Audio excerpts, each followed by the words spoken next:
Hello, Guardians. Welcome back to Tower Casuals, the Destiny podcast. I am one of your hosts, Corey Derrigan. Alongside me, as always, is my conductor, Josh Finney. Ooh. Ooh. I'm a conductor now. Do I get a wand? Yeah. Do they call it a wand? Is it a baton? Or is it a wand? What is it? I think it's a conductor stick. You know. A stick. I think okay, we're gonna call it a conductor twig. A staff? Twig. No, it's not long enough. It's not long enough to be a staff. I mean, a staff, you would be like epic and grand. With this, I feel like I'm gonna poke somebody in the eye. To be fair, Josh, you're epic and grand in my heart. True. I am. In my heart. It's true. And in the Tower Casuals' hearts. It's true. It's true. Josh, I feel like I've only seen you like 3 times in the last year. It feels like. It has been, man, ever since the final shape came out, we've kind of been like just sprinting, and I feel like really haven't slowed up. This is like the first week that I feel like, not just in terms of like content, but in terms of like my personal life, that I've like slowed down in a couple of months. Yeah. Like, honestly, like even in terms of the show, it was funny last week. I was like, oh man, even though it's the beginning of a new act, I was like, this is like the first time that I feel like I've gotten to take a breather in terms of content since like really Into the Light dropped. And even you can even go back further into the streams that started in like March. It has been just a like 4-month sprint over here. Yeah. And man, I am really, really, really happy that episode Echoes kind of blows because holy shit, I needed to be able to step away. I want to just launch right on into Echoes right now. Yeah, it's I know we've opened the last couple episodes like this, but man, I was trying to reserve my judgment until we got all the battlegrounds. I don't think you have to. I think we have a big enough sample size now. We're halfway through the episode as of next week. We'll be 9 weeks into an 18-week episode, and keep in mind that means there's 3 weeks of story remaining at that point. Yeah. I feel like we have done nothing in terms of story. There's a nice little side story with Osiris and Saint and like Failsafe feeling left out of all of our exploits throughout the years, but there's not really like the meat and potatoes that we come to a Destiny story for. Yeah. This is episodes at this point. I said we were going to have this I said this last week when it was just me that I wanted to have this conversation when you got back. Episodes are just fancier seasons. Are they fancier seasons? Or are they? I do think they're fancier. And here, let me make my case to you. What we may be lacking currently, and I've said that I'm willing to overlook the badness of the story right now, like the non-stakes of the story, because this is the same time when the final shape released, and that's very clearly all the effort went into that and Into the Light, right? And that's fine. The season, and I'm gonna keep calling them seasons. I keep forgetting to call them episodes. The season that accompanies the expansion usually is almost always underbaked. And with the very notable exception of Risen. Yeah. But I feel like this is where I come into it, because I think a lot of us are like, oh my God, this season's bad because there's no story. And like, that's kind of where I'm coming from, because I think when I think about everything else, I think about the weapon suite, I think about the activities. I actually really like this season when I think about those two things. I think the amount of new weapons we're getting in this season is kind of wild. We're going to end the season with 10 craftable brand new weapons and 5 reprised weapons, I believe, ultimately. Mm-hmm. That's pretty great. Along with, when we get the exotic mission next season, or next act. God, next fucking acts. If anything, I think my biggest gripe, and I'm really happy they're going to make a change to this with Revenant, is dropping all the story at once, like I kind of complained about it a few weeks ago. Now I'm like, fuck it, just drop it all at once. I don't care. Yeah. Like, you will see your numbers dip. I'm going to tell you that right now. You're going to see those engagement numbers dip if you're Bungie, and that's probably going to cause you to not do this again. But like, what are we really gaining right now by logging in every week? Like, we're not.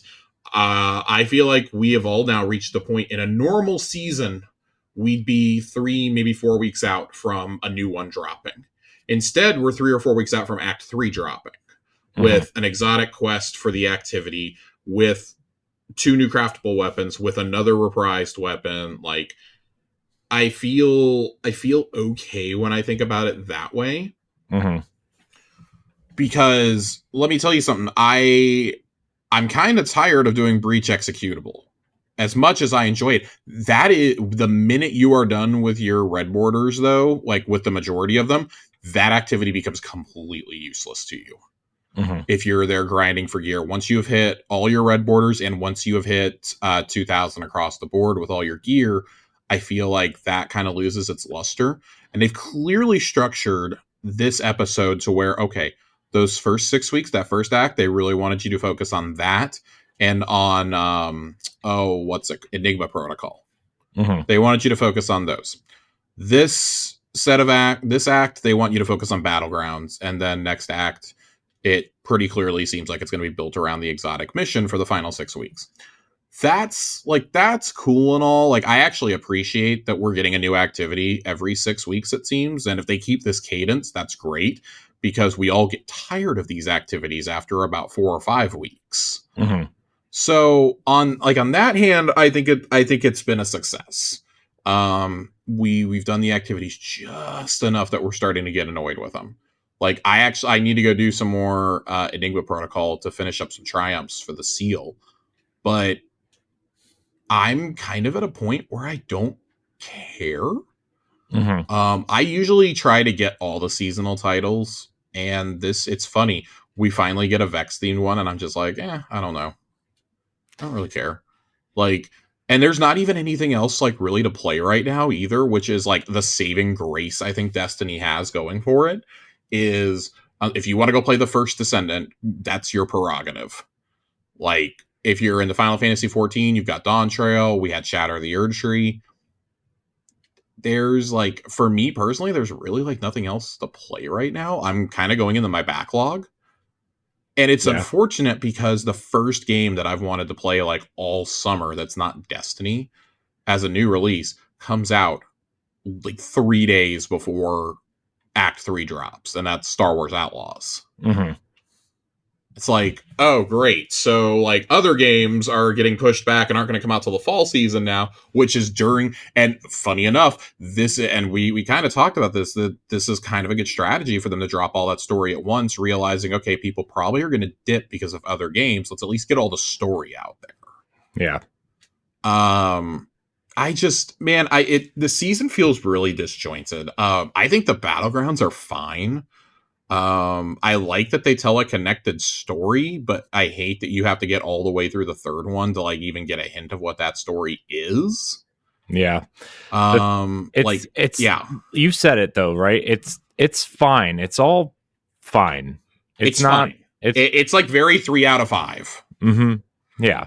And that's not bad. It's just, it's very middle of the road. It's very much like what we've come to expect from, seasons. If anything, I think that there are some good things that they should be praised for. The loot cadence is outstanding. Yes. When you play Enigma Protocol, you get drowned in loot, especially if you do the expert one, which, by the way, there's no darkness zone. So if you're of level and you can go in with it's match made, but you're going to fare better if you go in with people that you know. And you can finish those like mini sections before the timer runs out, and you get timer extenders and stuff. If you can finish that means you get access to 3 chests at the end, plus you get to dunk your radiolite. I was coming away with like 20 pieces of gear every run. Yeah. I think Johnny and I had every single weapon for the first 6 weapons. I think we had them all crafted by like week 2 of the season, which is really week 3 overall. But that was awesome. Yeah. I am a person who likes to make things look fancy. So like I personally really love chasing the plants and trying to get those rare 400 samples to have more to add to my terrarium. I think that's a lot of fun. But like that, the weapons are all like I think genuinely like good or great. Mm-hmm. There's a couple of S tier weapons already. Namely the fucking sidearm is absolutely like goated. Yeah. Um and I think the activities like are fine. Like they've changed up some not like changed up mechanics, but they've taken some mechanics from other things like when you do an Enigma protocol, some of the mechanics are taken out of Excalibur, for example. Yeah. Um I like that, and I like that there feels like there's a real challenge when you do that on Legend. Mm-hmm. Um it's kind of like when we would do Coil, but I think the loot is more rewarding and in a much quicker time than Coil ever was. Mm-hmm. Like a third of the time for just as much, if not more, loot from doing a full Coil run on like challenge mode. Yeah. So it's weird. Like we have to acknowledge the good, but also acknowledge just like, damn, I would have like rather honestly, like this is gonna be really selfish of me. I would have rather had like 2 strikes versus 3 battlegrounds. I think it's downright fucking criminal that Nessus looks beautiful in these missions, and that's gonna go away. Yeah. Nessus looks cool for like the first time ever. And like I've talked to a few people about this, and I've seen some theories going around on it also. It is speculated that Nessus is like integral to the base Destiny 2 code, and that's part of the reason why Nessus is the planet that has never been sunset. Yeah. Along with the EDZ, that just like they're so core to like they were the earliest things made for D2. Like they were probably scrapped from D1 at some point. Mm-hmm. And they were the earliest things made. So I don't know how much of a I mean, you would have to change all of Nessus. There are some terraformed sections, which I think those will stay. But Mm-hmm. like, man, the cistern is like a cool area for the first time ever. Yeah. And that's going to go away, unfortunately. Like, it's a bum. It is a genuine bummer that we see the world change like this. Like, this feels like it's finally fulfilling the promise we were going to get about the world changing and like always evolving and stuff. And like, oh, this is the first thing we've done with Nessus since dropping a fucking tank on it. And well, can't have nice things anymore. Right. So I don't know. Like, I think that the first 2 battlegrounds, I said it last week, they're fine. They're fine. There's not the story is you're trying to get to the center of Nessus. Oh boy. Oh boy. I would have honestly, I think that would have made for a kick-ass dungeon. But you get to this final battleground, and it's so funny because it's so reminiscent of the Pyramidion at first, and then of it's almost exactly the fight against the Vexmind from the Infinite Forest from the old Mercury Strike. Jeez. This thing shoots fucking Nova bombs at you, but instead of damaging you, they slow you. And let me tell you something, even playing those in playlist, you are fucked if you get hit by that. Yeah. And you don't have teammates that are paying attention. Or your teammates that are not paying attention, I guess I should say. It's massively frustrating, but then I think that's going to be a cool challenge on GM. I was talking to John about it.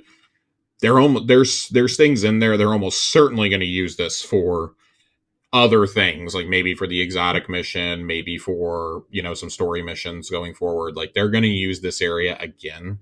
There's some Vex teleporter pads, and there's pretty clearly some areas that like I presently can't get to, but you probably could if you well skated or sword skated over there.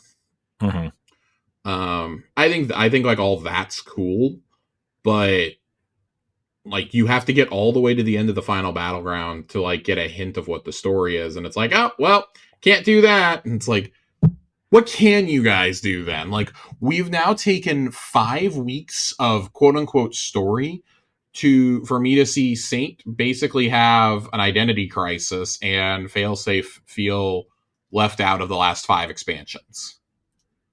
It's like about it. That's the ground that we've covered ultimately. Yeah. And it's like, so it overshadows the fact that I think the loot's been great. I think that, I think the armor set is a choice, but it's not bad. It's like Vex Shinobi, which is kind of cool. It's and like if the exotic is good, like it's going to get overshadowed by just how mid this is. And like I'm having horrible flashbacks to Season of the Undying. Yeah.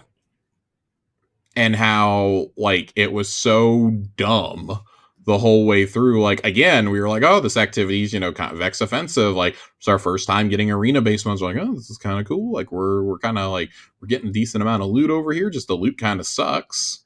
And we ultimately didn't really do anything. Like, I know we killed the Undying Mind in it, but it's like, oh, that would have been a great opportunity to bring back the Undying Mind Strike. Like, there are plenty of things that we could do here, and instead we're doing none of it. So I thought they were bringing that back at some point.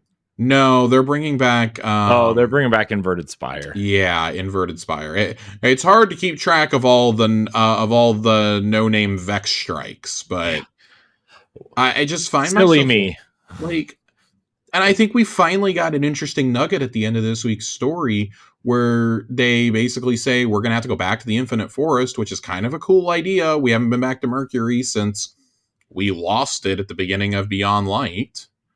Yeah, like that, or was it Beyond Light, or I don't even remember the timetable anymore. Was when they pulled it out. It was Beyond Light. It was Beyond Light. Yeah, because that's when they.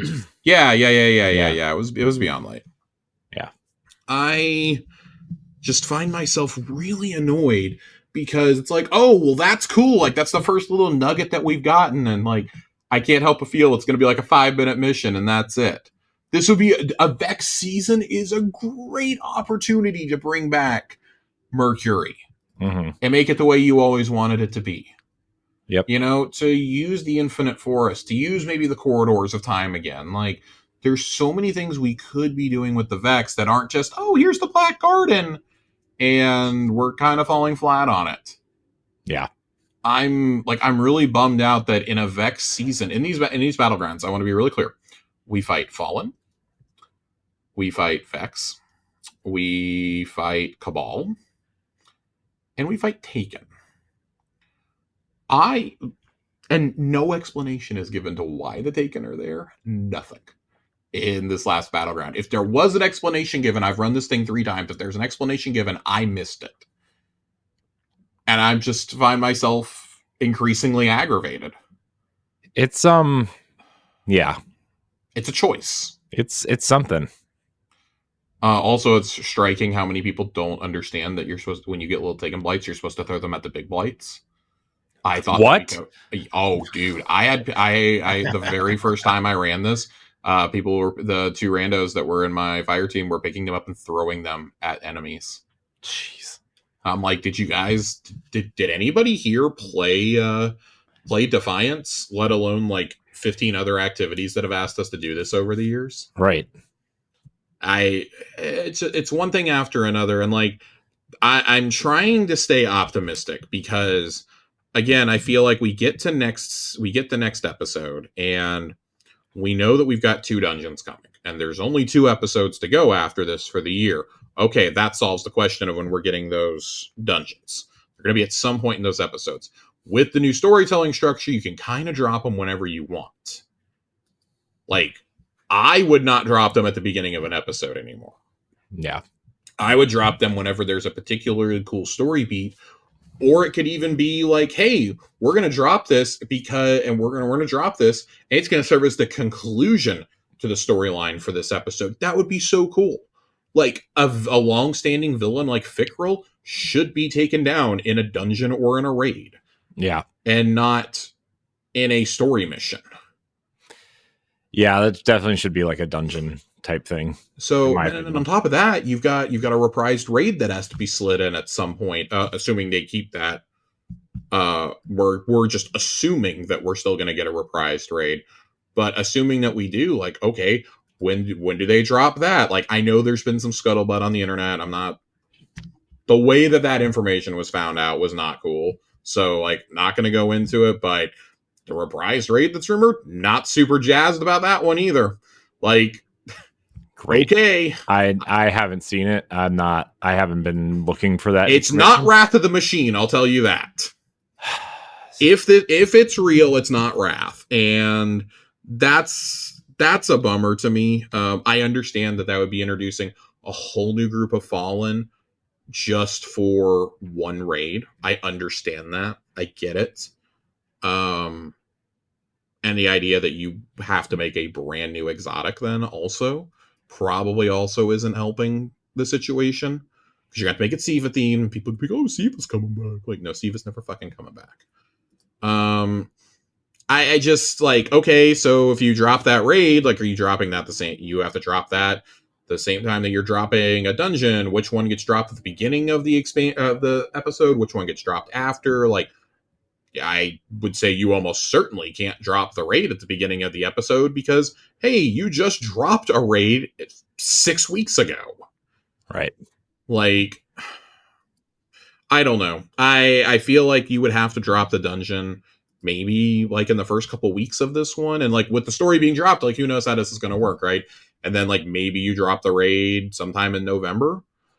And like I think things like that help elevate seasons that maybe have poor storylines to begin with, because it's always like, oh, we always have a raid or a dungeon of some kind. We always do every season.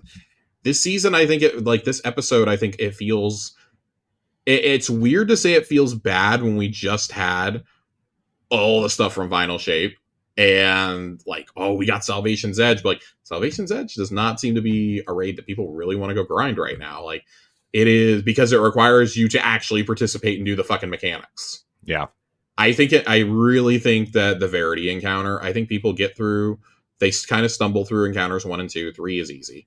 And they get the Verity and they're like, oh, nope, I'm done. I don't want to do Verity. Or they just want to grab boss CPs and like just kind of stand in the corner during Witness. Mm-hmm. And it's weird because like we have a question tonight about the difficulty of the game, and I don't think that the difficulty is in a bad spot personally. I know there are some people who think that it is. A lot of, and I'm not saying that the person who asked this question is like this, but a lot of very chronically online people and who only play Destiny people think the game has now gotten easy, that all the changes introduced last year have been walked back. I don't feel that at all personally. The only area where I kind of feel that is like when I'm just doing solo overthrows in the Pale Heart. Other than that, I don't really feel it. I feel like the difficulty is still there personally. I don't know. I don't know what you can do to salvage this particular season at this point. Like, I feel like it just, regardless of like revelations at this point, it's going to feel like it's coming in too hot. We got 4 weeks of story left. Right. And next week, we already know next week's going to end on another cliffhanger. Like, the radio messages are better than the actual like story missions right now. Yeah. That's not an exaggeration. It most certainly is not. Like, maybe the best mission so far of this whole episode has been saving Failsafe's pet frog this week. I'm not even kidding. Like, that actually might be the best quest. Yeah. So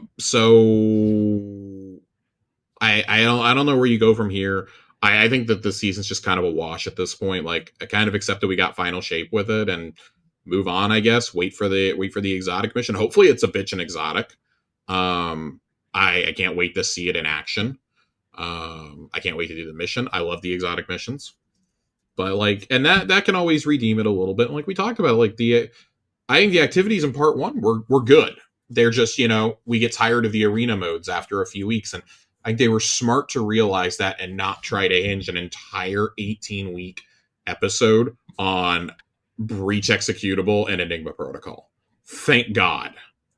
Thank God. Like, Enigma Protocol reuses a lot of assets that we saw on Expunge, that's a smart way to reuse your stuff. I don't know. I'm gonna talk in circles, but I don't know where we go from there. Yeah, I mean, I don't have anything else other than what you already said. I mean, like, I don't know. This just feels like, okay, Final Shape, awesome. Mm-hmm. Into the Light, great. This is the lull after the, all the excitement, right? And Right. I'm not going to judge. I mean, this episode is mediocre at best so far, but like, I'm not going to judge an entire like new release schedule based on 2 acts of one episode. Now, next episode. I think it's for me. It's a bummer because the Vex are still such a mystery, and we're kind of getting nowhere with this, right? Yeah. Like I think this was a really cool golden opportunity to tie up some loose ends. Mm-hmm. And I don't know if doing a episode based on the most unknown race, really the only unknown race of enemy combatants in Destiny, was like really the best idea here. I think the Vex would have been better explored as the antagonist of the next major expansion, which we pretty much now know isn't coming until it sounds like 2026. Yeah. That's a bold fucking move. That's a really bold move. But if you can, and I think a lot of us are kind of like on edge because like, Echoes hasn't been that good. But hey, if you can hit a cadence, with Revenant and Heresy, then maybe we've got it. There are so many storytelling opportunities here that you can do, and I'm just so curious to see what you do. Like, I have questions. Well, if you're not going to drop a new release next year, and Project Frontiers is it, like, what do we do about the raids? Like, it would kind of be lined up for you to drop a raid to cap off Heresy, but you're also supposed to get a dungeon. Are you going to give us a dungeon and a raid in 2 consecutive seasons? Like, how are you going to do this? That's kind of a weird thing, to think about. In a 9-week period or 18-week period, you would get both twice, conceivably. Or do you hold the raid until the next episode? Like, it's just the cadence is really weird. Like, you do back-to-back. At some point, you have to do back-to-back episodes with raids, and that's a really weird thing to think about. But knowing who we're going to be up against in the rest of these episodes, like, well, that would leave an opportunity for us to go in and do a raid against Xivu Wrath or against Savathun, to cap this year off, which would be really cool. Leaves us an opportunity for a dungeon to maybe take down Xivu or to take down Fikrul. Like, there are so many storytelling opportunities if we can just get past like this boring ass one. Yeah. And it's a shame because there's so many opportunities with the Vex, but I just we could have gone back to the Deepstone Crypt. Like, don't get me wrong, I'm glad they're using Nessus, but we're not really doing anything on Nessus yet. And it sounds like they're saving things up. I was reading some of the lore earlier and I was telling Corey, like, I really didn't want to get into it because I feel like it's going to be big spoiler territory, but like, we've got the events of the Vault of Glass getting referenced again. And like, where are we going with this? Like, right. Between this and the Aegis showing up in Final Shape, and like, where are we going with some of this right now? Right. So, I don't know. I don't want to talk in circles. We have a pretty lengthy TWAB to get through, but I just kind of wanted to open up with discussion about Echoes. And I mean, we're going to have another one next week with the story advancing, maybe. But other than that, like, okay, well, then there we go. We got 3 weeks of, no story. 2 of those weeks are going to be Iron Banner, though. Hooray. Yay. And all 3 weeks are going to be Solstice. So are they 2 weeks in a row for Iron Banner again? Yeah. They said that's the schedule they're sticking to for this episode. Like, I don't think it's necessarily a bad idea. I just think that Tribute sucks. I think if it's just if it's Control, and like when we're about to get into some of the changes coming to Iron Banner, I think it would be cool if it was like 1 week a rotating mode and then 1 week was Control. So that's what they did this past time. The first week was Control, and then the second week was Tribute. Tribute just sucks so much ass that it was unplayable. Yeah. But we have a pretty lengthy PvP Strike Team update this week. Yeah. God, this is so long. Okay. So I'm gonna fly through some of this as quickly as I can. State of the Crucible. There's a lot of stuff here. So General Crucible. We've already discussed all of this before. Map weighting. Increased weight. So when we say increasing the weight, increasing the amount of times you're going to see this in a playlist.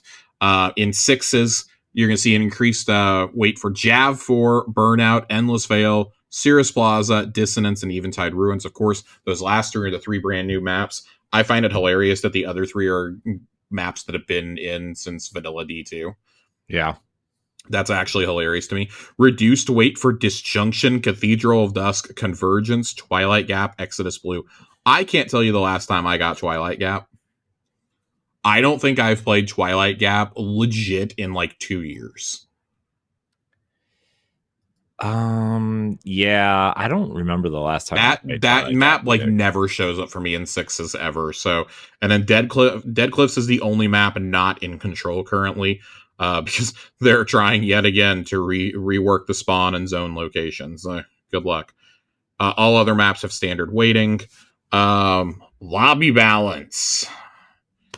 We've built a new version of the Snake Draft that should handle fire teams better, and we'll be rolling it out in update 8.0.5 as we continue to look for the optimal solution to lobby balance. Random lobby balancing generates poor quality matches more than any other method. Snake Draft works well for all solo games but doesn't handle fire teams well, and average skill works better for fire teams but can lead to frustrating team compositions. They don't believe they're done iterating on lobby balance. It's an ongoing battle to ride the line between pure fairness in terms of outcome and making sure each player in the game has someone on the other team they can compete with head to head. And that is like the core problem with the Crucible, I think. Yeah. Because Crucible it's different than any other PvP in any game that I've played in the sense of, yeah, you've got like random rolled guns and stuff. It's not like COD where, you can go in and customize your stuff like down to the compensator that you have on it, I would argue that, the way that certain guns play, the way that it really comes down to, I think, abilities and supers. But also like map design. Like I feel like there's just a lot to be desired on the PvP side of things here. And the fact that certain things are locked behind, like, oh, you got to do really good in like trials or in comp or in a raid in order to get like the best stuff in the game. And I get it because this is very MMO centric, but this isn't a problem that other multiplayer FPSs have. Like Halo has never had this issue. Yeah. COD doesn't really have this issue. Like COD has the issue of like, oh, you can't get certain parts unless you do certain challenges. That can get annoying. But other than that, it's like, okay, what do you want us to do? There's not much to do. Like lobby balancing is still a huge issue. Going kind of toe to toe with that is quitting penalties. I've seen a lot of content creators, specifically in like PvP heavy players, throw absolute fits over, correctly so, I think, over the matchmaking. But I think the way they're expressing it is really bad. They're like, oh, I just leave. I just leave when I see certain things. And I'm like, why?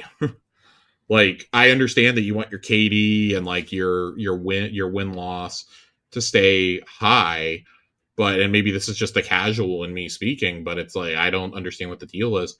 They are doing quitting penalties now, which I think is really interesting. We've seen in 66 playlists, we've seen an uptick in quitting across the board over the last several months, stemming in large part from higher skill players who find themselves joining and then quitting to search for easier matches. The problems with this are twofold. If they are one of the high-skilled players on their team, the lobby has been balanced around their presence. When they leave, it puts their team at a significant disadvantage. And it forces us to try and pull a player to join an in-progress game, and it is unlikely you can find a player who matches the same skill profile, which means when that player joins a game that's already started, they are also at a disadvantage. If this was isolated, it would be one thing, but there are a number of players who are habitual quitters, leaving more than 30% of their total games. Jeez. That's fucking wild. 30%? 30% of their total Jesus games. Christ, dude. Yeah. A limitation of the current quitter penalty is we could not make it too stringent because we want to avoid punishing players who experience random error codes or who need to leave a game occasionally for a valid reason. If you play a long string of games without quitting, the game will place you in good standing and be lenient if you occasionally get disconnected or must leave. But if you habitually quit a high percentage of your games, you'll be placed into probationary status, and if you continue to leave games, it will result in escalating timeouts in Crucible for every match left. For normal players, this should result in less frustrating instances of being booted from a match and getting timed out, but high-volume quitters will find the system far less forgiving. The initial values for good standing and probationary are also tunable, so if we find it to be too strict or too lenient, we can quickly adjust. I like this.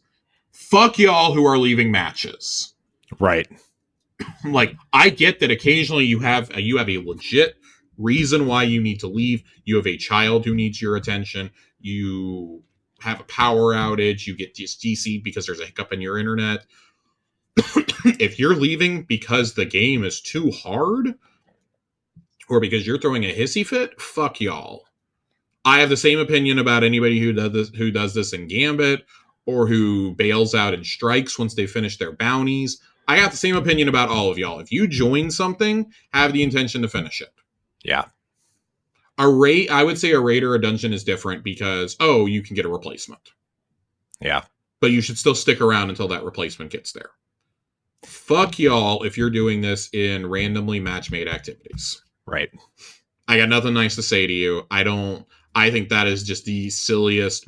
It's as silly as when everybody was just throwing themselves off the ledge in trials to get free trials rep and right. I remember. God, I remember that. That was fucking stupid too. Yeah. Like, no, don't just sit there and throw the matches. That's so stupid. Oh boy, people are dumb, man. People are really fucking dumb in this game.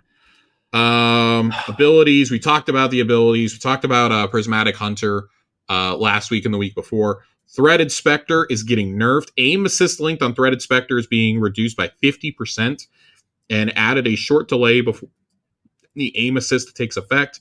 Threaded Spectre detonation damage versus players has been reduced by 45%. And in Swarm Grenade, reduced the distance Swarm Grenade projectiles can travel once they begin tracking a target by 20%. I don't know if that's enough. I think it's less of how far they can track you and more of how much fucking damage they do. Right. But I get the idea that like they want that to be an aggressive grenade that you're throwing because it's meant to travel. But I also think like by virtue of it traveling, it probably should be nerfed just a little bit in terms of the damage. I think maybe like 15% nerf in damage would go well with this. Yeah. Because that's my thing. When all those projectiles start hitting, I'm fucked. Yeah. No matter what. So interested about that. God, the special ammo economy. There's charts here for you guys to review if you want to know how the new ammo economy is going. The blended system, which is what they've been rolling out to almost every mode, is going to be what they do in Crucible until they've completed the rebuild of the ammo meter, a process which is extremely complex but is underway. We'll provide an update when we have a potential release timeline. Trials will be swapping over to the blended system, and the prototype meter will be fully deprecated from our core Crucible experience. I'm interested to see how long this is going to take, because the fact they don't have a timeline on this tells me this is probably, at minimum, rebuilding the special ammo meter is probably something that's not going to come until the mid-episode patch for Revenant. I would expect not to see this before November. Yeah.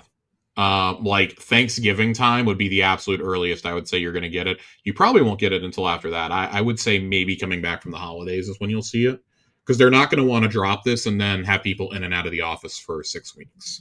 Right. So very interested about that. I think the biggest changes, however, are definitely coming to Trials and Iron Banner here. Trials.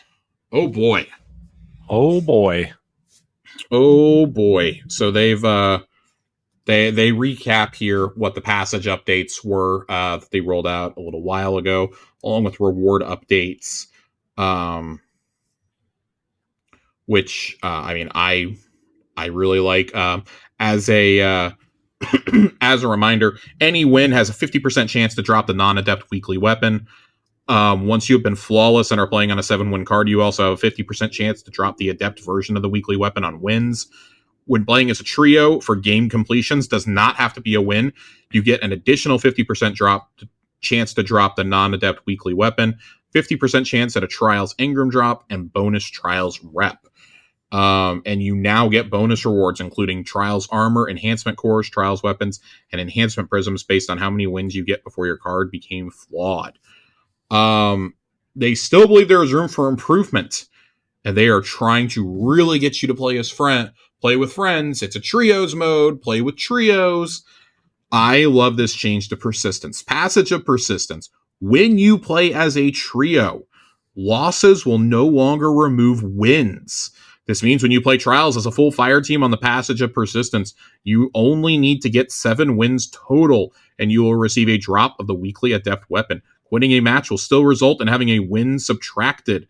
You must complete the match for it to forgive the loss. We want to make Trials rewarding for more kinds of players, but we will have more details on this later. In the long term, we are looking to bring more players into Trials by offering alternative 3v3 experience that's more like Iron Banner in terms of the loot chase, not being mostly reliant on wins. We also want to make the challenger pool less of an all-or-nothing experience. We can lean on what we've started with flawed card rewards and further reward win streaks to make it feel like less of a waste of time if you fall at the gates, while still maintaining the exclusivity of the flawless rewards. Thank you, God. Thank you, fucking God. Tell me how you really feel, Josh. Are you excited? I'm very excited because, let me tell you something. Trials is a mode that for years has had some of the best loot locked behind it, and I understand that there is a not insignificant portion of the fan base, myself included to a degree, who have said, tough shit, get over it, get a fire team, and go in there. Listen, people, if I can go flawless in Trials, anybody is capable of doing it. Of course, this was like years ago at this point, but if I am capable of doing it, anybody can do it at some point. I think that the loot has gotten way more forgiving. You don't have to have the Adept. Everybody gets so hung up on the Adept weapons. Yes, the Adept weapons are awesome. They are mainly there for those who are trying to absolutely min-max their loadout to the last decimal point. Mm-hmm. For most of us, it does not matter. It is a bragging right, and it is cool to run around and say, I got a god roll of insert weapon here, and it is the Adept version. That is cool. Getting Trials Mementos is really fucking cool. I have one Trials Memento, and I have never used it. Why? Because I know I'm never getting another one. I am saving it for a weapon that I fall in love with. It may very well be this new rocket pistol, but I'm saving it for a weapon that I really, really wanted on. You know, I have long maintained that the normal Trials weapons should be there and be accessible if you are trying. If you are just jumping off the map, you don't deserve it. That is the only thing they need. And I know this is way easier said than done. I need them to come up with a way to detect if you're just throwing the match, if you're just jumping off. Because I don't want those people getting rewarded with the bonus rep, with getting rep no matter what, with getting weapons and engrams no matter what, even if they're playing in a trio. I don't want that. There need to be, you have to make it to where you're actually playing this. Mm-hmm. You know, like maybe you have to win a match or win a game in order for these to kick in. I don't know. But there has to be some degree of trying, I think, involved. I'm not a fan of handing things out, but if you are engaging with the game mode in good faith, I see no reason why you shouldn't eventually get rewarded. And I think that's one of the things that's always been nice about Iron Banner going all the way back to D1. You played, you engaged with it, you get the rewards. That was always a way to get end game level rewards without having to raid. Yeah. And now, but unfortunately with Trials, there have been so many weapons over the years that have been absolutely meta in there. The first pass through Summoner, when Trials first came back, for instance. We all remember Season of the Chosen when Igneous Hammer and Messenger came into the game. Yep. We remember Shayura's. The first time every time Shayura's comes back. Just last spring, Immortal reigned supreme for 2 seasons. Mm-hmm. It was so ridiculously, it was so good they had to nerf that specific weapon like 3 or 4 times. You know, it happens. It works. There are good weapons that are in Trials habitually, regularly. Cataphract became one of the go-to heavies for doing Master Pantheon. You know, by Master Pantheon, I mean Nezarec. And like, I didn't have it. I didn't have it because I was having such a hard time with it. We all remember. Oh my God, what's its name? it was the stasis linear, heavy stasis linear. It was the first one ever put in the game. They put it in when they did the Trials rework during Beyond Light. And I remember this very vividly because, and I've told this story a million times, and I'll keep telling it. A1 Johnny letting me know 3-4 o'clock in the morning while I'm on vacation that he had just gone flawless to the lighthouse for the very first time, and that was the reward. So everyone was playing that weekend, and I was like, of course, I'm on vacation, and sealed. Reed's Regret, was that it? Reed's Regret, that's the name of it. I haven't used it in so long, I forgot.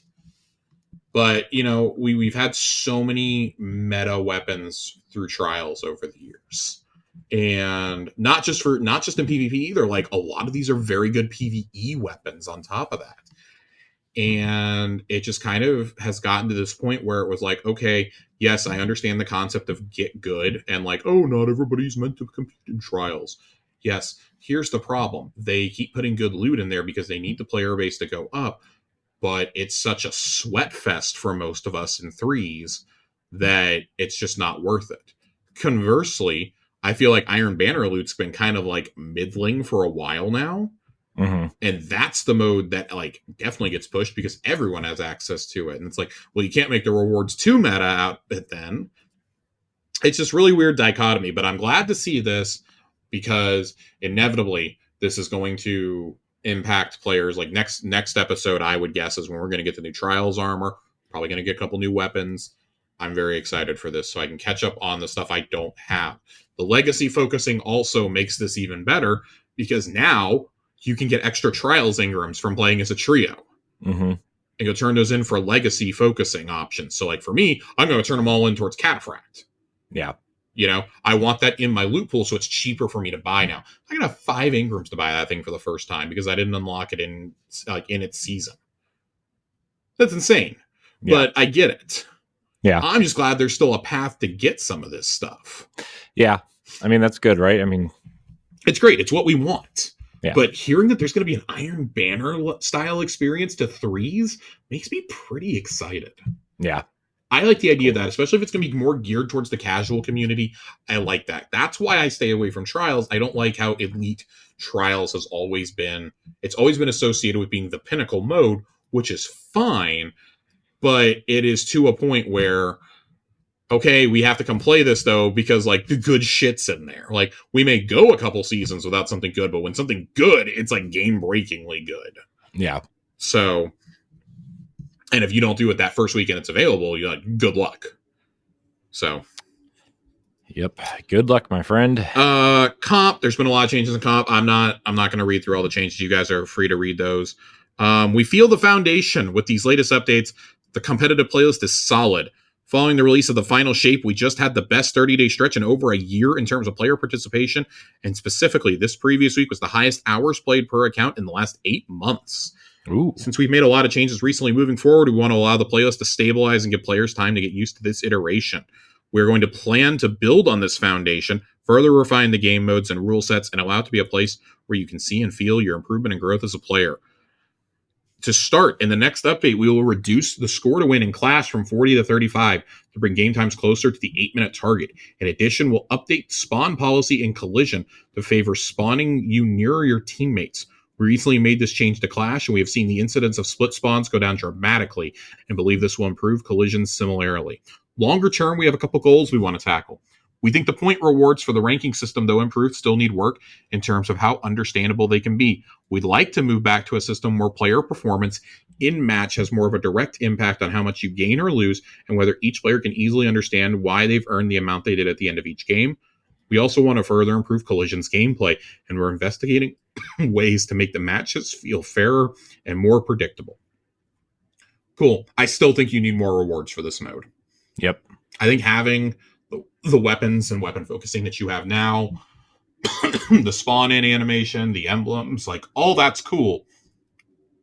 Let's get some shaders. Let's maybe get some ornaments in there. Get some ornaments for the comp guns in there.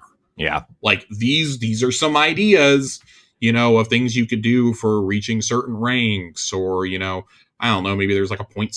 I don't want more currencies, but maybe there's rewards you can get for getting to certain ranks in a season. I don't know. Or maybe, you accumulate a certain amount of playtime over the course of an expansion and you get a weapon ornament or something. Mm-hmm. I don't know. There's got to be ways to get more rewards in comp. You've done it for trials. We need some comp mementos or something. Yeah. We got to get some things going in there. Yeah, there's got to be something. Oh boy. Iron Banner. Iron Banner. So there's been a lot of changes to Iron Banner. Again, you guys can read this, especially on matchmaking. I would encourage you reading this if you don't understand why matchmaking is the way it is in the game. They do give a chart, which I think is a really good chart to take a look at. Iron Banner participation over the last 4 years, you can see that since we moved away from purely random matchmaking in the fall of 2022, our participation peaks have generally increased, and our TROs are higher too. The current outlier protection system, paired with fire team matchmaking, represents a strong balance between allowing highly skilled players and large fire teams to succeed, while promoting variability in match feel without making newer and lower skilled players, solo players, and small fire teams feel completely like fodder. I don't know that I fully agree with that. I do think that this is a good chart to look at. You can clearly see where the lows were, and it was right around the time that we were building up to the Witch Queen. It looks like, for all the talk that I've ever heard from people about, oh my god, the 30th anniversary is the best balanced PvP sandbox that we've ever had. This chart would like to argue with you on that.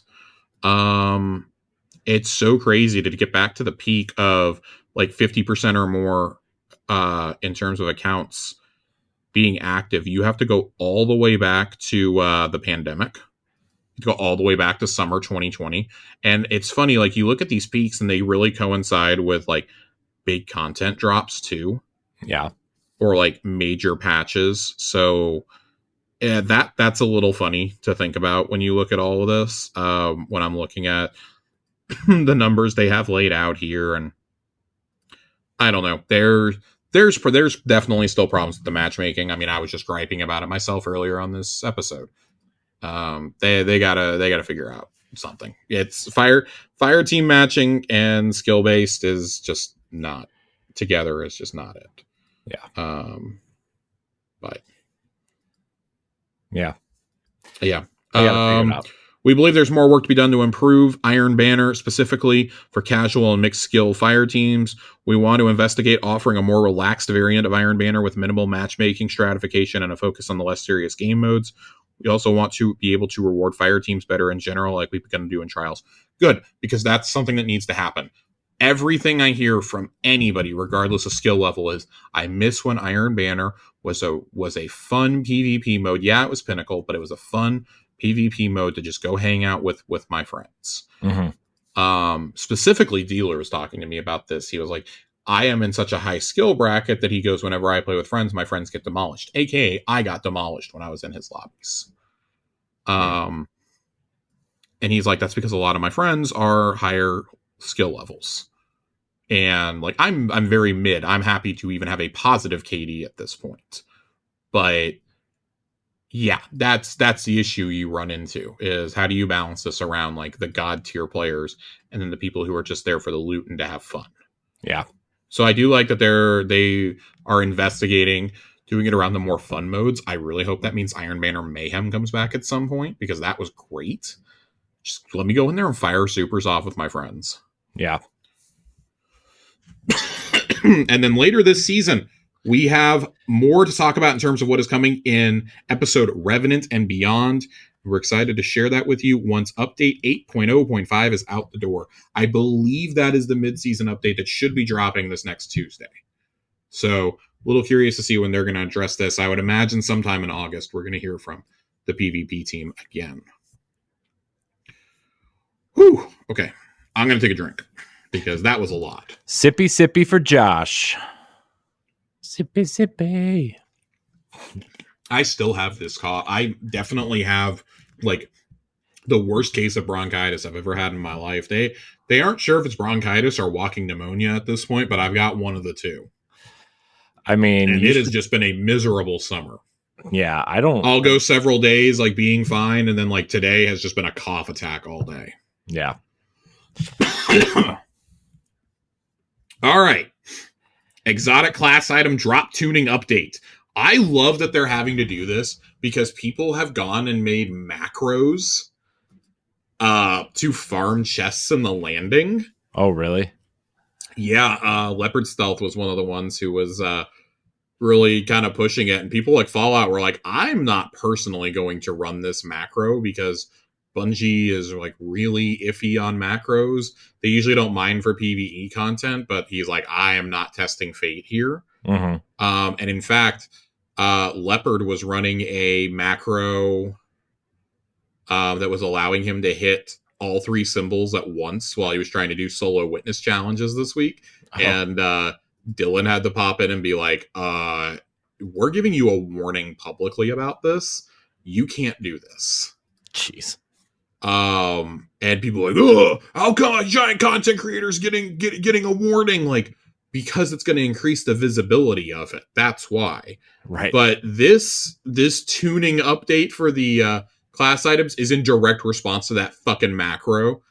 Like, I was just saying to somebody the other day, I was like, they've got to figure out a way to get that out of there. Because people are just letting their computers run AFK overnight and come back to like 30 class items in the morning. That's ridiculous. We're currently targeting the following changes for early August. Increased chances for drops when opening overthrow chests. As you open chests tied to overthrow activities, your chances will increase. Higher tier chests get bigger increases to drop chances. This should decrease the amount of time it takes on average to get an exotic class item. We'll be watching the feedback. Reducing chances from unrelated pale heart chests in free roam to encourage overthrow participation. So they're nerfing it for people who are just running around opening the chests because, we can't have anything nice thanks to macro people. An increased chance stored up from overthrow chests apply to lost sectors and co-op missions that take place in the Pale Heart. Additionally, we're adding a weekly challenge to Dual Destiny. Players will be able to earn one additional exotic class item when completing the activity per week per character. Subsequent completions will function normally. We're also aware of player feedback concerning the desire for these exotics to come from more activities outside of the Pale Heart. Many thanks to all those who have been giving feedback. We'll continue to monitor after the above-mentioned changes go live.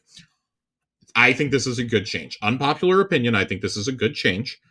Dual Destiny, once you have run it once or twice, you can get through that mission in about 20-25 minutes very easily. Yeah. 2 drops for 25 minutes feels about what it would take for me to like run around and open a bunch of chests. Mm-hmm.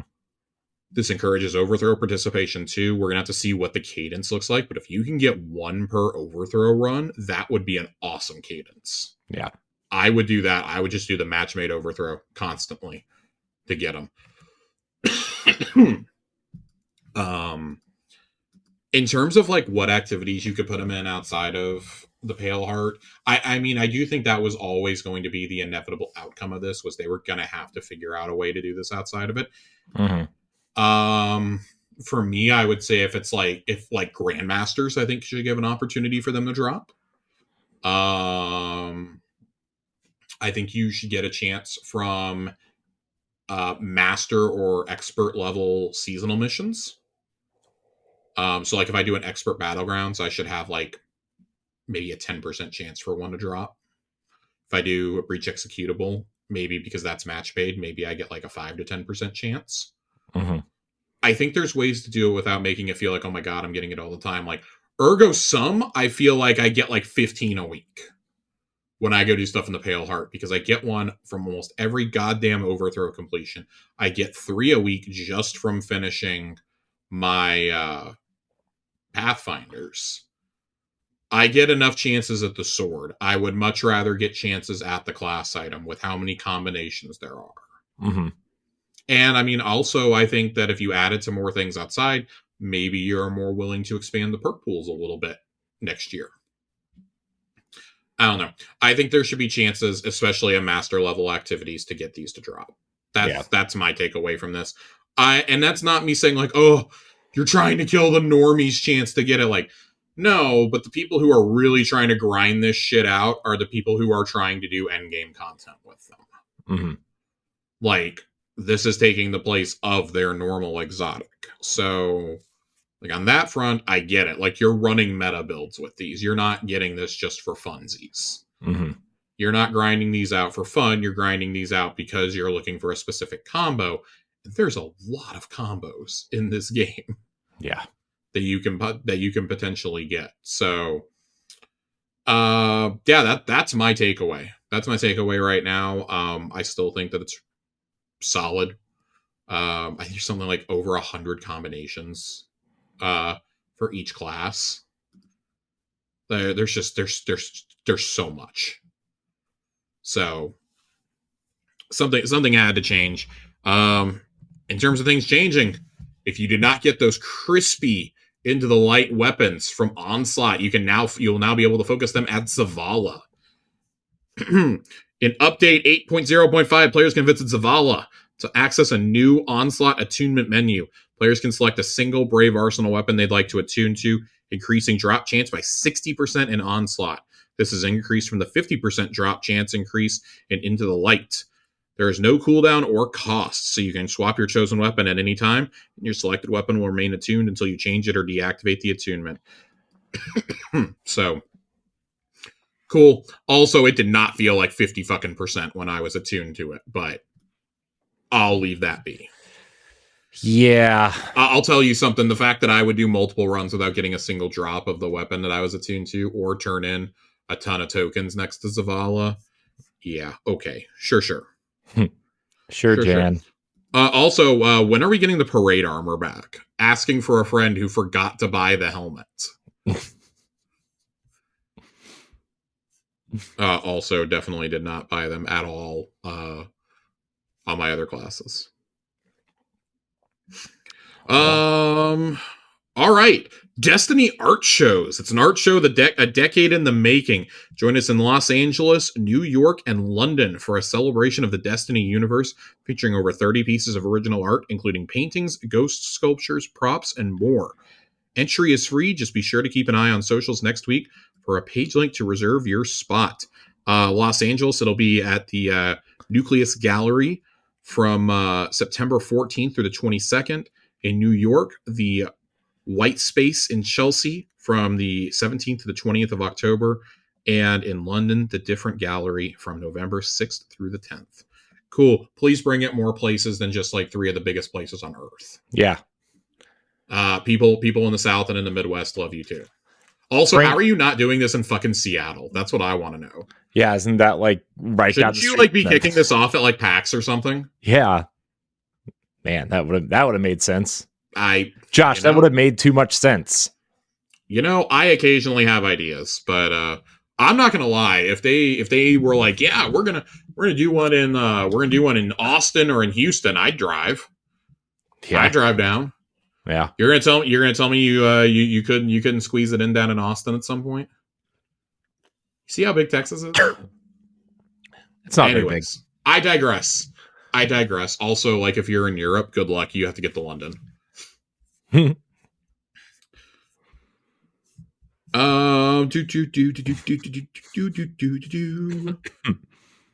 think that's it. I'm dying. Choking. Please don't die. On Red Bull. It's fine. I'm all right. I'm about to get my spiritual wings.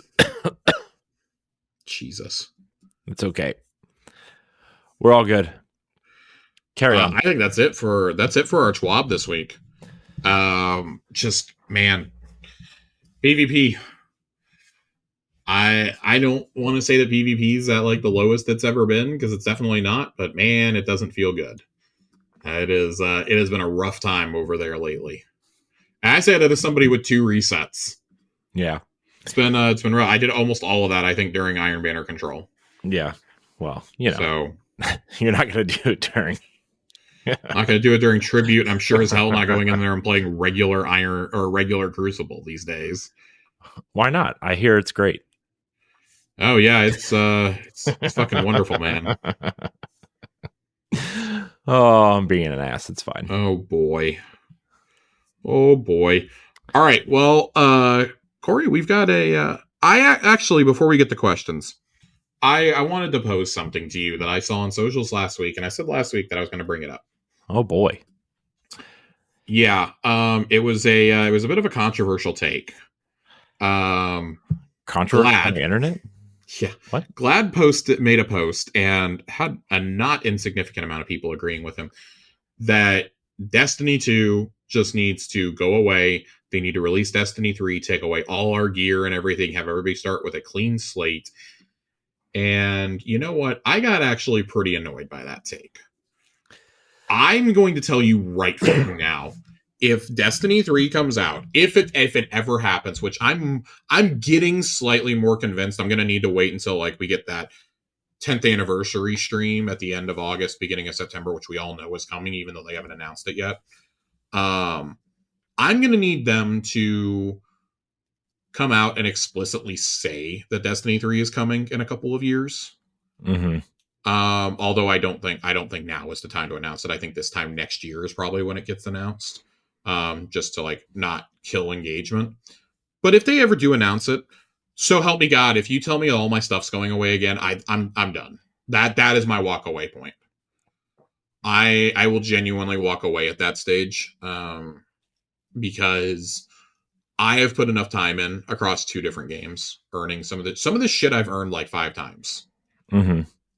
I'm done. It was part of a longer rant he was having that I agreed with some parts of it. Like there shouldn't be world's first races for reprised raids. The whole 2 completion thing for them to count as a contest clear is also very silly. I agreed with both of those points. And he was particularly upset because he's like, I already did this raid. I know who got world's first on it. This is dumb. Mm-hmm. And like I understand those points. I did not agree with the fact that him and several other people in his comments are like, the reprised raids are just nostalgia bait. Like, no, it's literally some of the best content they've ever made. Why wouldn't they bring that forward? D1 is dead. D1 is totally fucking dead. I don't know if you tried playing that game in like the last 18 months. It's dead. It's a ghost town over there. I'm gonna tell you, I downloaded it on PlayStation. I'm sorry. I was doing something. I forget what I was doing, but I was like, meh, I wonder what's going on in this one. I got into a tower. I think there was one person in there. In the tower I loaded into. I told the story last week, but I tried to do a strike the night before Lightfall, or the day before Lightfall came out. I had re-downloaded Destiny 1. I loaded into the Vanguard Strikes playlist. It did not match me with anybody. It just dropped me into a strike solo. Hmm. Yeah. So, yeah, I don't know where you go from here, because I don't think that Glad's entirely wrong. I think the way that he expressed his opinion was very poor. Yeah. Well, that's normal for him. It was very dismissive, and like I understand that like he's got a ton of time invested in this game and this and that. And like I know he doesn't play it as hardcore as he used to.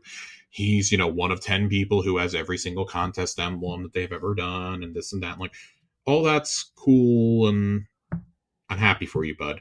But the majority of us don't want to grind another Destiny game. I think that would be the nail in the coffin for the franchise, truthfully.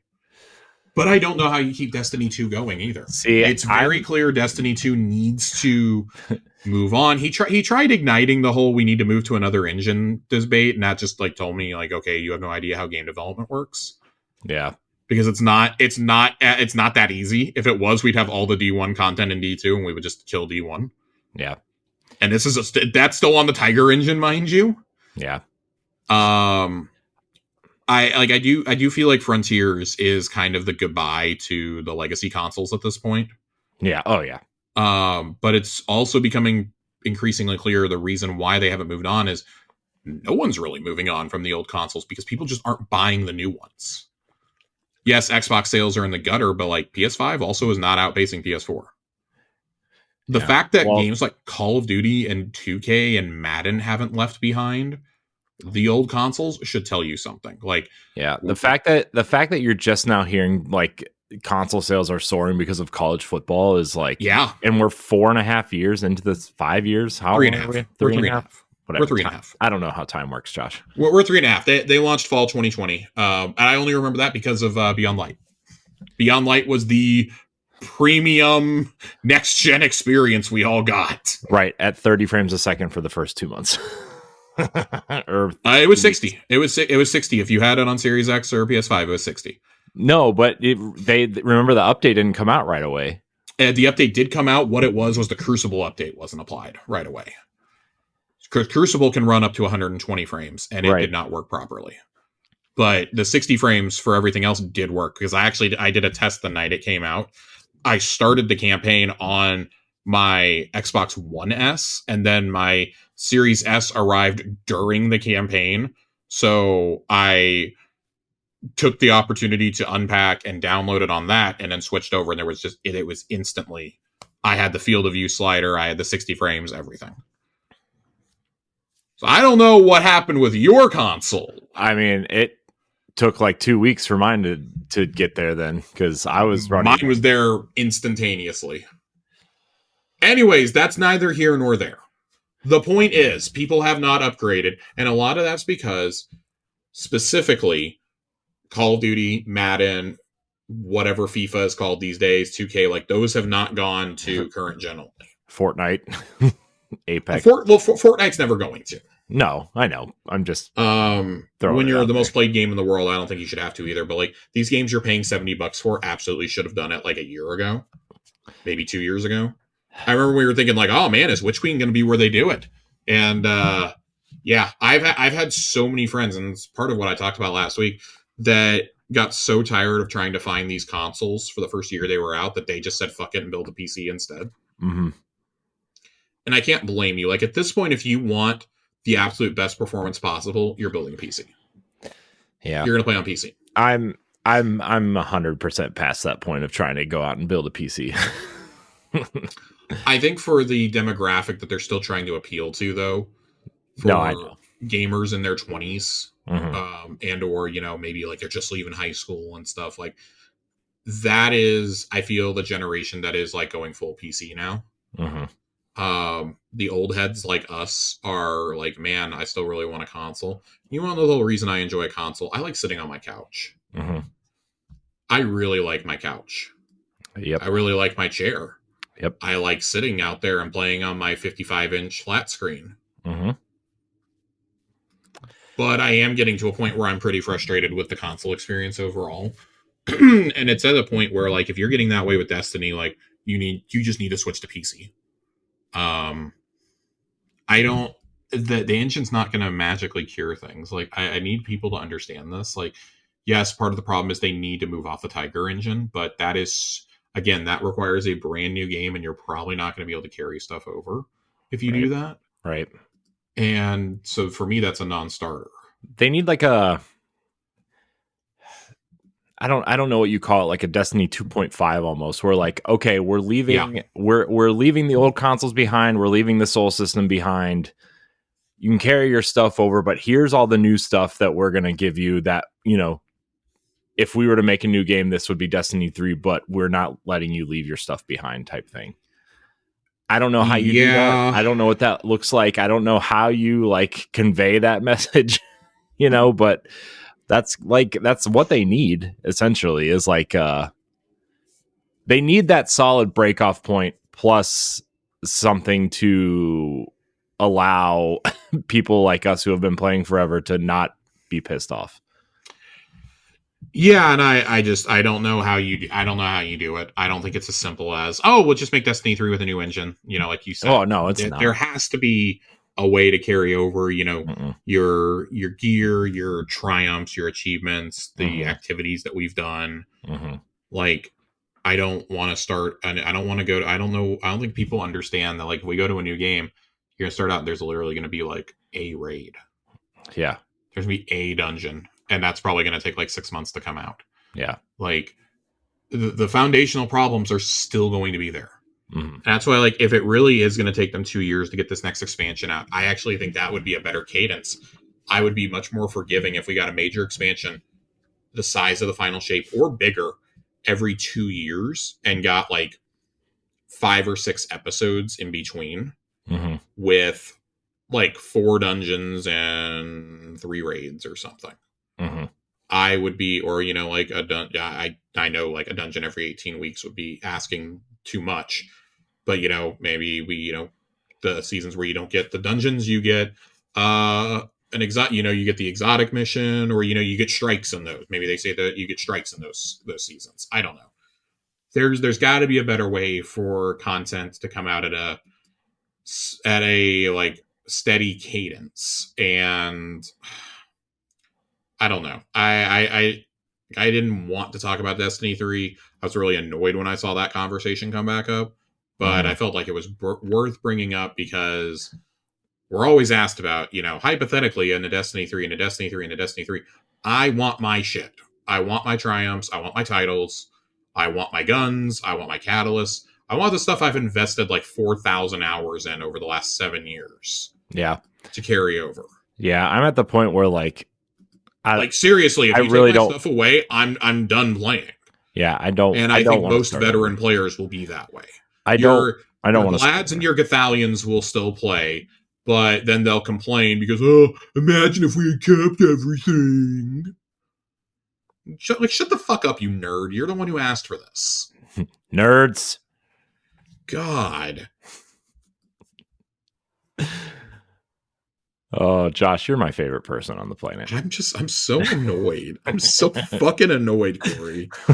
Like, Jesus. Like, maybe we should listen to people who actually play the game more than, like, a couple times a season.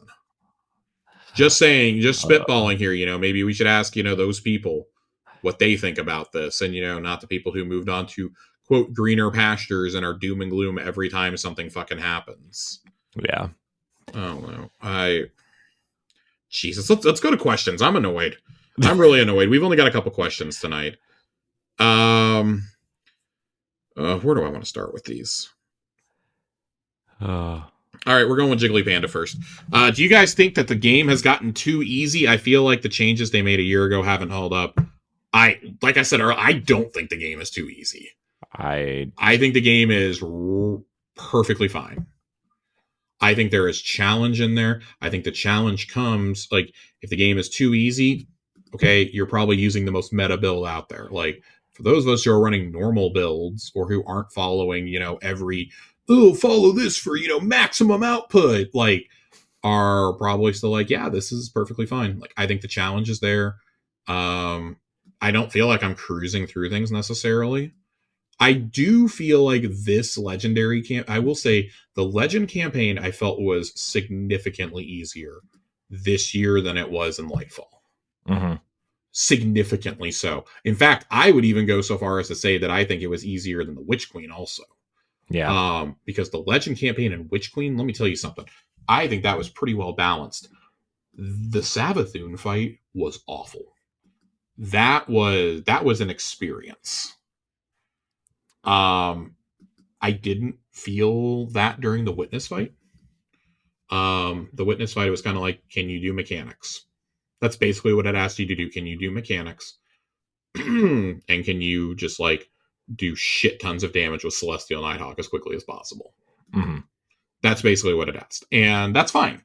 I wasn't like, oh my God, this is like unbearable. Like, no, I wouldn't say we cruised through it. I mean, with all the server outages, like we would have been done with it a lot sooner, but we had it done that first night, which was really nice. Mm-hmm. Whereas with, I guess Lightfall, I got done that first night too.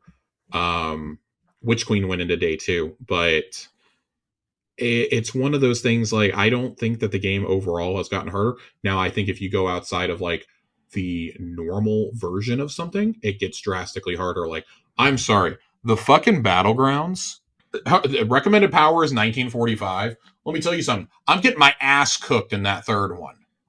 I have 105 resilience. I'm getting my ass fucking cooked by that boss. Mm-hmm. And by the fucking Minotaurs. I get one-shotted. Like, what the hell, guy? I can't imagine what that's... I'm not doing that one on Expert. Fuck y'all. I'm so interested to see how it plays as a GM, but I am not doing that one on Expert. I'm doing that second one on Expert. That's the one I'm doing. I don't think the game's gotten too easy. I think in some respects it is easy, but overall, I definitely think the challenge is still there. Yeah. So, Do you think we'll get the exotic mission in this act or in Act 3? Also, will we see a dungeon? The exotic mission's already confirmed for Act 3. Yeah. Spoiler alert, you can go look at Triumphs, and it seems like they're basing everything around certain activities in each act. There's no room left to go drop the exotic quest this act either. The minute that they decided that they were going to put Solstice in for the last 3 weeks was the first clue, but also I think it was data mined like forever ago that's going to drop in Act 3. And a dungeon, it's too late. It's too late now to drop a dungeon. Yeah. I'm saying it's too late. There's 9 weeks left, but unless they pull a real fast one on us and it somehow hasn't leaked at all, I don't think you're getting a dungeon. Because I'm 99% certain the dungeon that we're getting next episode is us storming Fickrell's Keep. The thing that's been described as a vampire lord's castle, which sounds fucking cool. And if you're going to tell me that we're not going to get a dungeon on the Dreadnought, I might actually scream. Because there's never been an environment in Destiny more perfect for a dungeon than the Dreadnought. Yeah. I don't know how you can't at this point. Yeah, I'm gonna need one. I'm gonna need one on the Dreadnought. I think those are the areas like we should be doing it, like these like kind of limited areas, because then they get to live on in the game. I think that's cool. Like, as much as I want to go back to like Deepstone Crypt, or I would love a dungeon set in the Infinite Forest. But if I don't get it, I don't get it. Yeah. I think it would be really cool to like fight an enemy through time. But I don't make this content. I've tried. I don't make this content. And then Tire Jesus writes, and kind of tying into that, with all the trauma Saint is going through this episode, do you think he'll reset himself? How would you feel about Saint-14? Will we ever see an Exo reset themselves in the game? I think it's only a matter of time. I don't know if it'll be Saint, just because Saint-14 is so synonymous. Yeah. Funny enough, I could actually see Banshee being the one to get reset. I know. I was about to say the same thing. We'd probably get Banshee 45. Yeah, I get Banshee 45. Because like Clovis is still out there fucking around somewhere. Maybe Micah 10 becomes Micah 11. But I think like when it comes to Saint and Cade, like those are two Exos you're not going to touch because their numbers are like just so significant. Yeah. We know them as, we call them Cade, we call them Saint. But at the same time, it would upend what we've come to expect. Yeah. I think the story is kind of setting itself that you could do that. I need to see how next week plays out before I start thinking about that, because next week's story, we're supposed to go to Saint's grave in the Infinite Forest. Mm-hmm. And I'm very interested to see how that plays. Because if he's still convinced that he's not the real Saint, that's 3 weeks left to wrap something up. I think 3 weeks is probably too short of a time for him to reset himself now. Unless it's now, what would be an interesting twist, I think, is if Saint gets forcefully reset by the Conductor. The Conductor basically takes away Saint's will and forcefully resets him and turns him into Saint-15. That could be fascinating. Yeah, I would say, especially if they want this relationship between him and Osiris to be somewhat impactful on another level, like Saint either being forcefully reset or sacrificing himself to be reset at some point to save Osiris because he doesn't have the light or something like that, would be really an interesting twist on their relationship. And then how do they recover from that, Well, so I think the other thing about if you forcefully reset Saint and turn him into Saint-15, he presumably doesn't have his memories of Osiris. He presumably doesn't remember anything that's happened. Mm-hmm. Being the city's greatest protector, this and that. Who hosts Trials of Osiris at that point? Brother Vance. They found him. My fucking God. He strangled himself. Him and the copy of himself created by the darkness killed each other. There's another version of him in the Infinite. I would laugh very hard if we find Brother Vance next week. If we find Brother Vance next week, I'm like going to become fully convinced that Saint-15 may be on the table. But I think that's a good thought-provoking question because I hadn't really thought about it that way. But if the Conductor does have a way to like forcefully bring Exos under their command and could reset them with like the flick of the finger, using this echo, why not do it to the most famous defender of the tower? Yeah. You know? Yeah. And I think that could set up an interesting plot line heading into like Frontiers or something next year. Because we already know that like we wouldn't be dealing with it the rest of this year. There could be some interesting things. Maybe you get a Vex dungeon at some point. And at the end, what if you had to fight Saint-14 at the end of a dungeon? I mean, that'd be pretty crazy. And like back him up to being Saint-14. I don't even know if that's possible, but it would be cool. Well, isn't there that Just name him Saint-69 and get it over with. Oh God. Isn't there that machine on Europa that like holds the memories of Exos though? Yes, but I don't know if it's still being used with Guardians of the Light. Yeah, that's fair.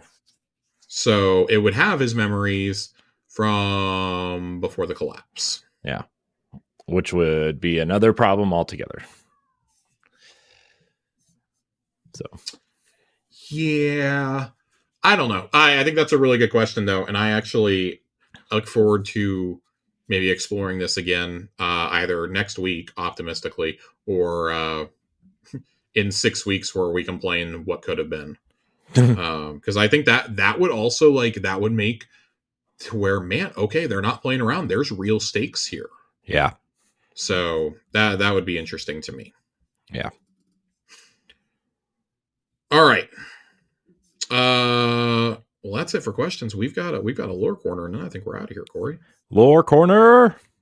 Lore corner. Which window do I have it in? Is the question. Oh, did I accidentally close the window I had it in? Uh-oh. That's not good if I did. I think I did. Uh-oh. Well, this is interesting. I'm fascinated with some of the stuff I've been reading in the lore, by the way. I don't want to spoil anything because some of it's not 100% confirmed, but there it is. It's fascinating. Yeah, there's some really interesting stuff. Specifically the lore book for this season that you get from listening to the radio conversations. Mm-hmm. I think that is a particularly good lore book right now, especially if you're interested in the Vex and maybe where this story is going. That is a really good lore book to read. Mm-hmm. I look forward to diving into that more once we get a better idea of the Conductor and what their goal is. Yeah. So, all right. This is Gifted Conviction, which is the the new Hunter chest piece.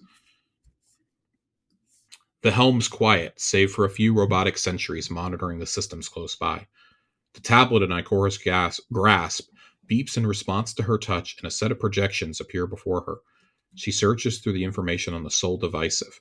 Models, weaknesses, radial area research, even hidden specific analyses of their habits and types.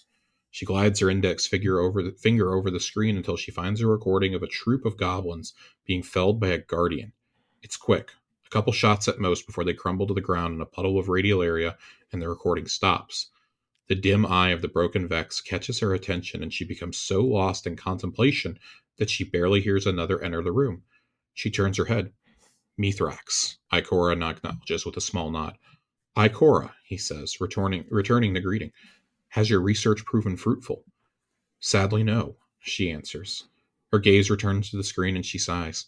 I spent hours investigating the factions most likely to support the witness, but it all just feels like a distraction, like they're fodder for its end goal. Mithrax hums in agreement, his attention on the Vex goblin she'd previously been transfixed by. Why would the Soul Divisive consider throwing themselves into the line of fire for something like the final shape, she asks. Maybe they simply have faith. Faith? Ikora huffs involuntarily, something akin to a faintly sardonic laugh. We both know the Soul Divisive are an anomaly among the Vex, but are they even capable of that? What else would convince one to commit life and death to a cause, if not faith in said cause? Mithrax's tone is one of self-recognition and of understanding. The idea of a better future. Ikora remains quiet. Her eyes find the single eye of the goblin once more. They chose their path for a reason that gives them purpose, not unlike ourselves, Mithrax elaborates, hand gesturing to the screen. Perhaps that is how the Soul Divisive believe they can achieve perfection. Ikora's head tilts up as she considers his words. His suggestion makes sense, and it is the sort of faith a Vex would embrace, the pursuit of total perfection. A natural feeling of defiance wells up in her at the thought. She's known the underlying gnawing of expectation in words like perfection and faith, the ideals that have driven her throughout most of her life as she's morphed into countless versions of herself in pursuit of them. Ikora swipes her finger across the tablet and the recording disappears, replaced with a new set of combatants. It's never too late to reevaluate your faith, she says. I love this because it's very poignant for Ikora to talk about faith. We see time and time again throughout the series, her faith in the Traveler is shaken. Mm-hmm. You know, going all the way back to the Destiny 2 Red War campaign, she goes to Io because that's the last place the Traveler was at before it came to Earth. Mm-hmm. And that's why she goes there, because she wants to feel the presence of the Traveler once more. And we see her faith get shaken when Cade is killed. We see her faith shaken when the darkness comes becomes a tool, and especially from the time that Savathun gets the light onward. She's disturbed. And I think it's interesting that her and Mithrax are the ones having the conversation about faith, because when Mithrax says maybe they're throwing themselves in the line of fire for the witness because of faith, because this is how they believe they'll achieve perfection, I think that's true to a degree, because, you know, we know that the Soul Divisive were the ones in the Black Garden making the black goop, which we now know was an attempt to recreate the veil that the witness had ordered them to do, and then tried covering its tracks. But we obviously, you know, we put a stop to that at the end of Lightfall. Mm-hmm. And Mithrax, it's not so unlike him. Once upon a time, the Elixni did the same thing. They would throw themselves in the line of fire against Guardians and humanity in order to get to their great machine again, out of nothing more than blind faith. And we've seen time and time again that Mithrax and House Light only do what they do, only ally with us out of faith that, well, the Traveler blessed them and has, you know, created the Risen, the Guardians. We have to serve it. We have to ally with them. That's the only way to survive. And Mithrax is so devout and so steadfast in that he turns the tide of an entire species. So why wouldn't he automatically jump to this is about faith? Mm-hmm. And it's interesting that he jumps to it so quickly, and Ikora is so hesitant to the idea. I don't think you would think it would be the other way around, but Ikora is kind of hesitant to it because Ikora doesn't have faith anymore. Mm-hmm. And keep in mind, this is before they even go in to fight the witness. You know, we're not sure when this takes place. We're assuming this takes place before going through the portal. That's my assumption here. Mm-hmm. I don't think that this takes place in the 3 days between the Vanguard being rescued and the assault on the Witness's Keep. Mm-hmm. Although it would make sense if it happened there too. And it's interesting to contemplate, especially when we think about the other races that are fighting alongside the Witness or doing its bidding at this point. You know, Shadow Legion, the Hive that aren't the Lucent Hive, the Taken, the Soul Divisive. You know, House Salvation is missing in action. Funny enough, during the during all of it, House Salvation is totally MIA.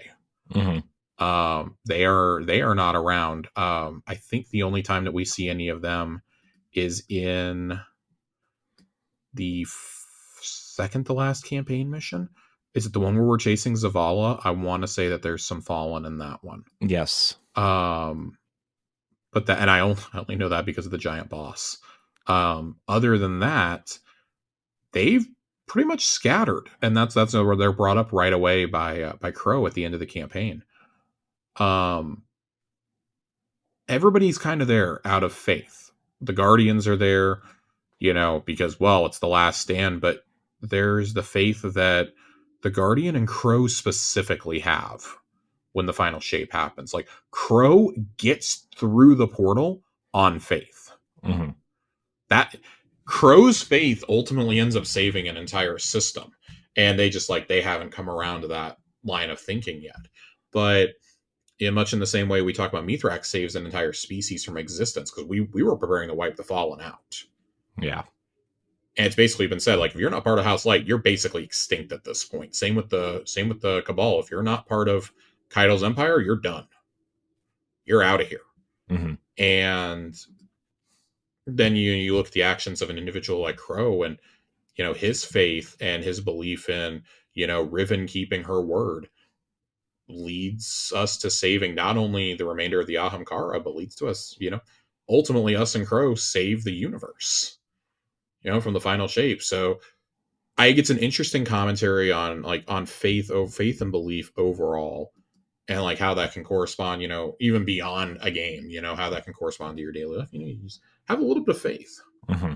So I like it. I like when we get a little meta with things like that. Like I get the sense that whoever wrote this has had like conflicting thoughts about faith in their own personal life. And like, I think that's why it resonates with me, is like, I have been very much the same way, the last several years, and you'll get your faith tested at one point or another. So it's just like, what do you believe in? Kind of like, what do you believe in ultimately at the end of the day? Mm-hmm. So, yeah. Yeah, man, this is, yeah. It's deep. It's real deep. Not Season of the Deep. Oh, God. I think that's going to do it for us, though, Corey. Yeah, I think that's... I don't think there's anything else. I don't think there is anything else either. Well, then let's get out of here. Let's get out of here. I want to thank everybody for watching and or listening to this episode of Tower Casuals. Remember, you can find a new episode every Friday morning on your podcast service of choice and on YouTube. You can also check out Xbox Casuals, our Xbox podcast, on Tuesdays. Josh, thank you for your time tonight, as always. Where can we find you? Twitter. I'm still holding it down. Josh_Finn. 2 N's, people. Two N's. You can find me at I am Corey in HD on the Twitter. Everything. Yeah. Everything. If you want. No pressure. No pressure. Thank you so much for listening and or watching. Like, subscribe, share, rate, and review wherever you listen. And until next time, we love you. Goodbye.